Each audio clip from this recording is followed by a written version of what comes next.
বিপদ সকলের জীবনেই আসে, কিন্তু অনেক মানুষ বিপদ এলে ভগবানকে দোষারোপ করেন। বলেন যে আপনি আমাকে রক্ষা কেন করছেন না?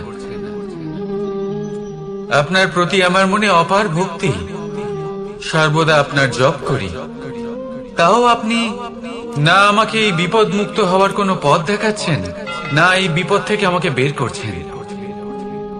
এবার এটা হলো আপনার ভাবনা, আপনার দৃষ্টিভঙ্গি। এবার আমি বলি সত্যিটা আসলে কি। সত্যি হলো এটাই যে ঈশ্বর সব সময় আপনার সাথেই আছেন, থাকবেন। দেখুন সেই বীজের দৃষ্টিভঙ্গির দ্বারা যে মাটির নিচে চাপা পড়ে আছে, তাকে পরিণত হতে হবে এক বিশাল সুন্দর বৃক্ষে। তা তখনই হবে যখন তা ভাঙবে, ভাঙবে তখনই যখন সে উত্তাপ পাবে। উত্তাপ কোত্থেকে পাবে? সূর্যের তাপ থেকে। সূর্যের তাপ থেকে ধরিত্রীও বাঁচতে পারে না, তাকে তা সহ্য করতেই হয়। আর যখন এই ধরিত্রী আর এই বীজ এই দুই তপ্ত হয়ে যায়, তখনই এই প্রকৃতি বর্ষা আনে। আর সেই বর্ষার জলেই এই বীজ এক সুন্দর বৃক্ষে পরিণত হয়। আছেন তো ঈশ্বর আমাদের সাথে সব সময়। সেইভাবেই আপনার জীবনে যদি কোনো বিপদ আসে, কোনো সংকট আসে, তার মানে এটা নয় যে আপনারই কোনো পাপের শাস্তি আপনি পাচ্ছেন। হয়তো ভবিষ্যতে আপনাকে একটা সুদৃঢ় কাঠামো হতে হবে, তার প্রয়োজন আছে। তাই এটা হলো তার ভিত।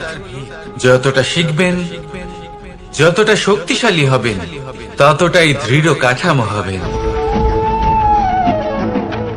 নিশ্চয়ই দেখেছেন, অলংকার বানাবার পূর্বে সোনাকেও অনেক রকম পরীক্ষা দিতে হয়, আগুনে তপ্ত হতে হয়। সেইভাবেই যদি আপনি কখনো শূরবীর হতে চান, তাহলে লাক্ষাগৃহের তাপ সহ্য করতেই হবে। তাহলে আসুন আমার সাথে বলুন, বন্দে ধর্মা, বন্দে কর্মা, রাধা রাধা। অনেক সময় মানুষ অতীতকে দেখেন আর তখন অহংবোধে পরিপূর্ণ হয়ে ওঠেন। কখনো বর্তমানের দিকে তাকান, ভবিষ্যতের দিকে তাকান আর পরিতৃপ্তিতে ভরে ওঠেন। কেন বুঝতে পারেন না একটা সহজ কথা? এই যে সৃষ্টি, এই সৃষ্টি হলো একটা বড় চক্র, যা বারংবার আপনার কাছে ফিরে আসবেই। কঠিন থেকে কঠিনতর পরীক্ষায় আপনাকে নিযুক্ত করবে, যাতে আপনাকে উত্তীর্ণ হতেই হবে। যা কাল ছিল তা আজ নেই, এটা সবাই জানেন। যা আজ আছে তা হয়তো কাল থাকবে না, এটাও আপনাকে মেনে নিতে হবে, তাও আবার হাসি মুখে। শান্ত থাকতে শিখুন আর কখনোই মনের মধ্যে অহংকার উৎপন্ন হতে দেবেন না। হতে শিখুন সেই হিমবাহের মতো। হয়তো এই জন্যই এত শীতল থাকে, কারণ ও জানে গতকালও জল রূপে ছিল, আজ বরফ রূপে হয়তো আছে, কিন্তু কাল পুনরায় সে জলেই পরিণত হবে। নিজেকে শান্ত রাখুন। হয়তো আজ আপনি সাফল্যের শিখরে আছেন, হয়তো বা নেই। আপনাকে প্রত্যেক দিন অবশ্যই দেখতে হবে। শুধু নিরন্তর প্রচেষ্টা করতে থাকুন, প্রত্যেক পরিস্থিতির জন্য তৈরি থাকুন, আর একে ভারসাম্যে রাখতে শিখুন। আপনার কাল হোক, আজ হোক বা আগামীকাল, আপনার ভালো দিন হোক বা খারাপ দিন, সব পবিত্র হয়ে যাবে। তাহলে আসুন আর আমার সাথে ভালোবেসে বলুন, রাধা। অন্ধকারাচ্ছন্ন রাত্রি যদি এসে থাকে, তাহলে আলোকিত প্রকাশ নিয়ে সূর্যও অবশ্যই আসে। রোগ যদি এসে থাকে, তাহলে তার ওষুধও অবশ্যই আসে। সমস্যা যদি আসে, তাহলে সেই সমস্যার সমাধানও নিজে থেকেই আমাদের কাছে চলেই আসে।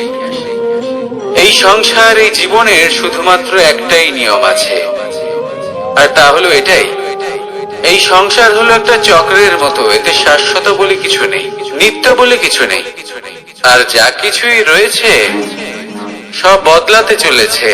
যদি আপনার জীবনে দুঃখ থাকে, সমস্যা থাকে, যদি আপনি বিপদ দ্বারা আচ্ছন্ন, তাহলে মনে রাখবেন সবকিছু বদলে যেতে চলেছে। দুঃখের সময় কাঁদবেন না, মনকে আরো দুঃখী করে তুলবেন না, কারণ এখানে যা কিছুই এসেছে তা যাওয়ার জন্যই এসেছে। তাহলে এত চিন্তা কিসের? আনন্দ সহকারে জীবন যাপন করুন আর আমার সাথে ভালোবেসে বলুন রাধা রাধা। যদি কোনো সিংহ বানরের মতো গাছে চড়তে চেষ্টা করে তাহলে কি হবে? একটা মাছ যদি মাটিতে হাঁটতে চেষ্টা করে তাহলে কি হবে? তারা বিফলই হবে। কিন্তু এরকম কেন হয়? তার কারণ হলো প্রকৃতির রচনা কিছুটা এরকম। এখানে প্রত্যেকটি ব্যক্তিকে, প্রত্যেকটি প্রাণীকে আলাদা আলাদা গুণের অধিকারী করা হয়েছে এবং সকলকে একটা সীমাও প্রদান করা হয়েছে। এবার এই যে বৃক্ষ, পশু, পাখি, এদের মধ্যে সেই ক্ষমতাই নেই যে এরা নিজেদের যাচাই করতে পারবে, নিজেদের সীমাগুলো বুঝতে পারবে, নিজেদের সদ্গুণগুলো চিনতে পারবে। এরা সেটা করতে পারবে না। কিন্তু মানুষ তো আলাদা। মানুষের কাছে সেই বিশেষ শক্তি আছে যে তারা পূর্ণরূপে নিজেদের যাচাই করতে পারবে, নিজেকে পূর্ণরূপে বুঝতে পারবে, নিজের দোষ, নিজের অপগুণ, নিজের সদ্গুণ, নিজেদের সীমাগুলো তারা বুঝতে পারবে। আর এটা অত্যন্ত গুরুত্বপূর্ণ। কথায় আছে যে যদি সাফল্য লাভ করতে হয় তাহলে নিজেকে যাচাই করে নিতে হবে। তাই নিজেকে যাচাই করুন, নিজের সাথে পরিচিত হয়ে যান এবং জীবনে কর্ম করতে থাকুন। সাফল্যের শিখরে অবশ্যই পৌঁছে যাবেন। আর ওখানে যদি যান তাহলে এই মন প্রসন্ন হয়ে অবশ্যই বলবে রাধা রাধা। বনের মধ্যে যদি আপনি কোনো বিষাক্ত সাপ দেখেন তাহলে কি করবেন? আপনি তখনই তার থেকে দূরে পালাতে চেষ্টা করবেন। আর এটা কেন করবেন? নিজের রক্ষার্থে। এই কথা আমি নয় মেনে নিলাম, কিন্তু নিজের জীবনে এটা করেন না কেন? আপনি যেখানেই যান, যে স্থানেই যান না কেন, প্রত্যেক সময়, প্রত্যেক মুহূর্তে এমন বিষাক্ত সাপ আপনি অবশ্যই খুঁজে পাবেন। আর সেই সাপ নয় যাদের আপনি বনে খুঁজে পাবেন, এরা হলো সেই সাপ যা আপনাকে পাপ করতে বাধ্য করবে। আপনার অন্তরের বাসনা, ক্রোধ, অহংকার, লোভ, ঈর্ষা, এদের বৃদ্ধি ঘটাবে। দেখুন, বনের এই সাপ আপনাকে একবার ছেড়ে দিতেও পারে, ছোবল নাও মারতে পারে, কিন্তু এই যে পাপ রূপী সাপ আছে তা অবশ্যই ছোবল মারবে। কর্ম যদি করেন তাহলে অবশ্যই ফল পাবেন।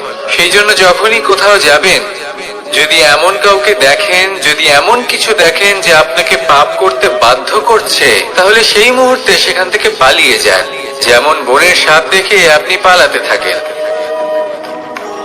সৎকর্মের রক্ষা অত্যন্ত আবশ্যক। আসুন আর আমার সাথে ভালোবেসে বলুন রাধা রাধা। মনুষ্য জীবনের সব থেকে বেশি গুরুত্বপূর্ণ বিষয় হলো মনের একাগ্রতা। এই সংসারের যে কটি মহান কার্য সম্পাদন হয়েছে তা হলো মনের এই একাগ্রতার একমাত্র ফল।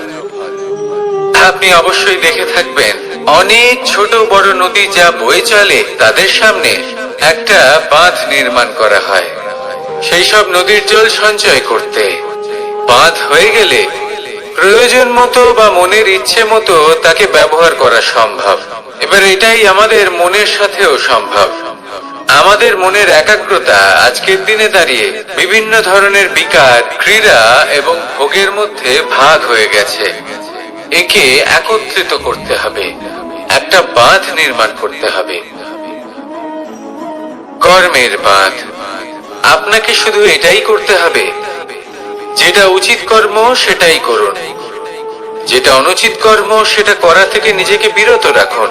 ব্যাস, এই কাজটাই আপনি করতে থাকুন, মনের মধ্যে একাগ্রতার বাঁধ নির্মাণ করুন।